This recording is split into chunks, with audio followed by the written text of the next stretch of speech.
কিয়ামতের আগে আগে মানুষ সালাম বেছে বেছে দেয়া শুরু করবে, আর মসজিদগুলো হবে চাকচিক্যময়, হেদায়েত উঠে যাবে। মসজিদের মধ্যে শোরগোল বেড়ে যাবে, হট্টগোল বেড়ে যাবে। হচ্ছে না এগুলা?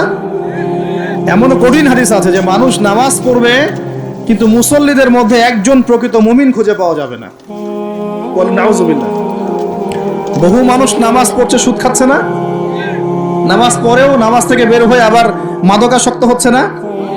রোজা ইফতার খুলেই তো সিগারেটে হাত দিচ্ছে, দিচ্ছে না?